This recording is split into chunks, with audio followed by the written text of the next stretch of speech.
नमस्कार दर्शक बंधुगण आपण देखुंत ओडिया डिजिटल न्यूज चलतु जाने आज दिन केतेक गुरुत्वपूर्ण खबर से भिडियो को शेष पर्यंत देखते और आपण भल पाइबा स्वरूप गोटे गोटे लाइक कर दिंतु ता सहित आम चैनल को जब नुआ तेज चैनल को सब्सक्राइब कर दिंतु।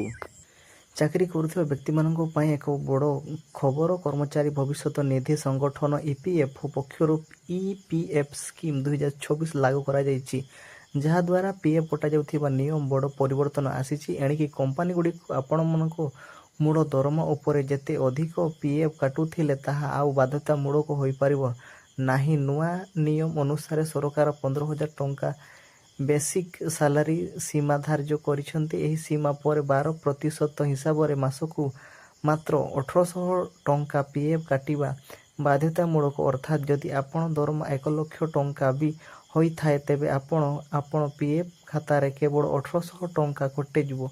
जदि केही कर्मचारी निज भविष्य पई अधिक संचय करबाकू चाहती तेबे सेमानंकु निज इच्छा रे अधिक पीएफ कटाई पारिबे। यह संपूर्ण रूपे कर्मचारी निष्पत्ति उपरे निर्भर करे।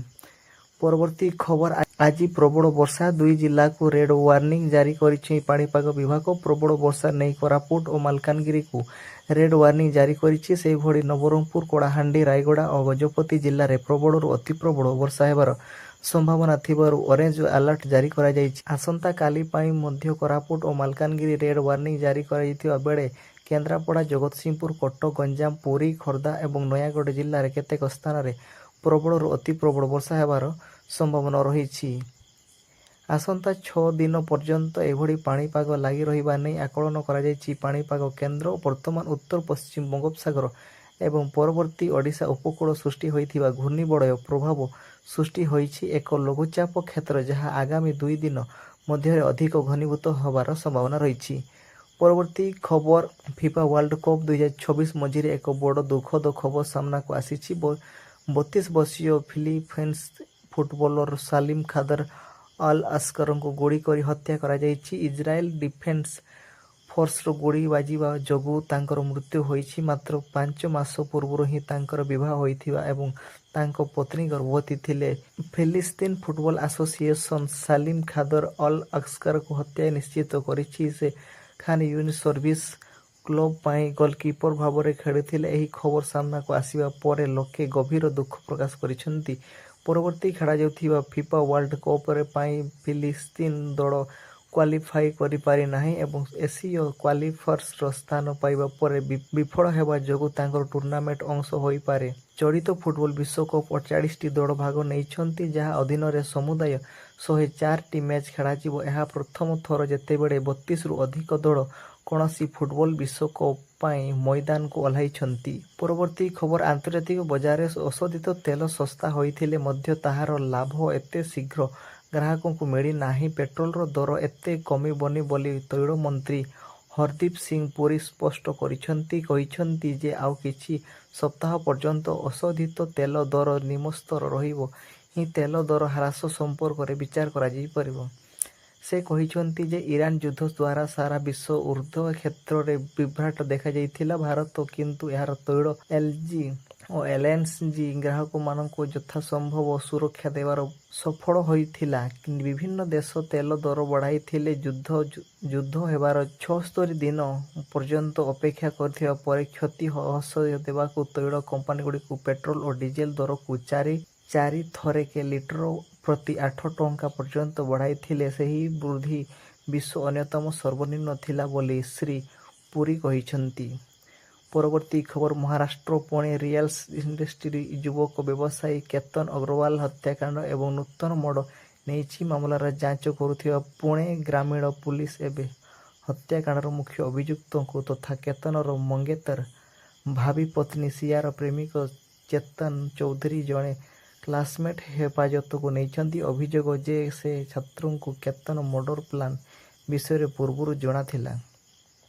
चेतन एही सहपाठी हत्या योजनार विषय पूर्व सूचना थिला एवं केतन हत्या पर से केतन चौधरी और सिया गोयल को भेटी थिले। पुलिस एवं तांको 2 अभियुक्तों सह होइथिबा कथबार्ता और षड्यंत्र विषय पचराउचरा करुछि। पुलिस एही दिगरे मध्य जांच करुछि जे से ଏହି ସହପାଠୀ ଜଣ ଉକ୍ତ ଅପରାଧୀ ସାମିଲ ହୋଇନାହାନ୍ତି ତ କିମ୍ବା ଷଡ଼ଯନ୍ତ୍ର ରଚିବାର ତାଙ୍କର କୌଣସି ଭୂମିକା ନଥିଲା। ପରବର୍ତ୍ତୀ ଖବର ଓଡ଼ିଶା ଘରେ ଘରେ ପରିଚିତ ଲକ୍ଷ୍ମୀପୁରାଣକୁ ନେଇ ଏବେ ରାଜ୍ୟ ରାଜନୀତି ଉଷ୍ଣ ହେବାର ଲାଗିଛି। ମହାକବି ବଳରାମ ଦାସ ମୂଳ ରଚନାକୁ ଆଧାର କରି ଏକ ନୂତନ ସଂଶୋଧିତ ଓ ପରିମାର୍ଜିତ ଲକ୍ଷ୍ମୀପୁରାଣ ପ୍ରସ୍ତୁତ କରିବା ସହ ରାଜ୍ୟର ପ୍ରାୟ 1 କୋଟି ପରିବାର ଏହା ମାଗଣାରେ ବଣ୍ଟନ କରାଯିବ ବୋଲି ରାଜ୍ୟ ସରକାର ଘୋଷଣା କରିଛନ୍ତି, ଯାହା କଟାକ୍ଷ କରିଛି ବିଜେଡି। ସୂଚନା ଅନୁସାରେ ନୂଆ ଲକ୍ଷ୍ମୀପୁରାଣ ବହି ଓଡ଼ିଆ ସାହିତ୍ୟ ଏକାଡେମୀ ଦ୍ୱାରା ଏହି ପୁସ୍ତକ ଛପାଯିବ।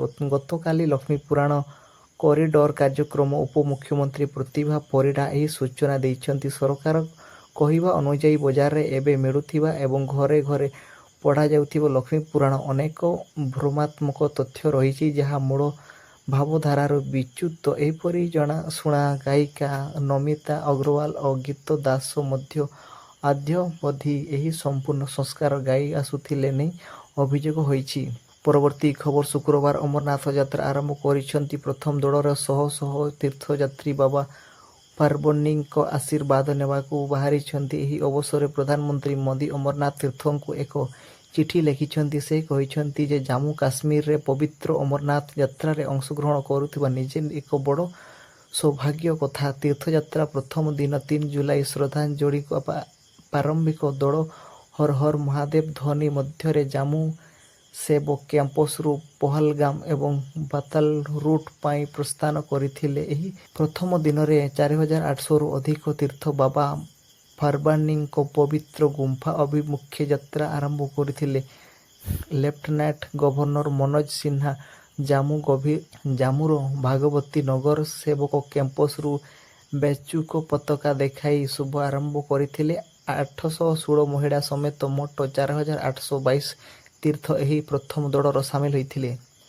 ପରବର୍ତ୍ତୀ ଖବର ଓଡ଼ିଶାରେ 67,000 କୋଟି ମେଗା ନିବେଶ ସ୍ୱଚ୍ଛ ଶକ୍ତି ଓ ଶିଳ୍ପ ବିକାଶ କ୍ଷେତ୍ରରେ ଜାପାନ ପ୍ରମୁଖ କମ୍ପାନୀ ଏଚ୍ଆଇ କର୍ପୋରେସନ ଏବଂ ଭାରତ ଏସିଏମ୍ଇ ଗ୍ରୁପ ସହ ଓଡ଼ିଶା ସରକାର ଏକ ଗୁରୁତ୍ୱପୂର୍ଣ୍ଣ ମେମୋରେଣ୍ଡମ ଅଫ୍ ଅପରେସନ ସ୍ୱାକ୍ଷର କରିଛନ୍ତି। ଏହି ଚୁକ୍ତି ରାଜ୍ୟରେ ସବୁଜ ଶକ୍ତି, ଆଧୁନିକ ଶିଳ୍ପ ଓ ନିଯୁକ୍ତି ସୃଷ୍ଟିକୁ ନୂଆ ଆଗତ ଦେବେ ବୋଲି ଆଶା କରାଯାଇଛି। ଏହି ସହଯୋଗ ଅଧୀନରେ ଓଡ଼ିଶାରେ ମୋଟ 67,000 କୋଟି ଟଙ୍କାର ନିବେଶ ପ୍ରସ୍ତାବ ରହିଛି। ଏହା ମାଧ୍ୟମରେ 7,000 ଲୋକଙ୍କ ପାଇଁ ନୂଆ ନିଯୁକ୍ତି ସୁଯୋଗ ସୃଷ୍ଟି ହେବ। ପ୍ରସ୍ତାବିତ ପ୍ରକଳ୍ପ ମଧ୍ୟରେ ଗୋପାଳପୁର ଟାଟା ଏସ୍ଇଜେଡ୍ରେ 20,000 କୋଟି ଟଙ୍କା ବ୍ୟବସାୟ 0.4 MTPA କ୍ଷମତା ବିଶିଷ୍ଟ ଗ୍ରୀନ୍ ଆମୋନିଆ ପ୍ରକଳ୍ପ ସ୍ଥାପନ କରାଯିବ। ଏଥିରେ ପ୍ରାୟ 3,400 ଜଣଙ୍କୁ ଚାକିରି ମିଳିବ। ଏହା ସହ 1,000 କୋଟି ଟଙ୍କା ପ୍ଲାଣ୍ଟିଂ ଟର୍ମିନାଲ ମଧ୍ୟ ନିର୍ମାଣ କରାଯିବ। ପାରାଦୀପ 34,000 କୋଟି ଟଙ୍କା ବିନିଯୋଗ 0.8 MTPA ଗ୍ରୀନ୍ ଆମୋନିଆ ପ୍ରକଳ୍ପ ସ୍ଥାପନ ପ୍ରସ୍ତାବ ରହିଛି। ଏହା ମାଧ୍ୟମରେ 3,600 ଜଣଙ୍କୁ ନିଯୁକ୍ତି ମିଳିବ। ଏହାଛଡ଼ା 12,000 କୋଟି ଟଙ୍କାର ମେଥେନାଲ ପ୍ରକଳ୍ପ ମଧ୍ୟ ସ୍ଥାପନ କରାଯିବ।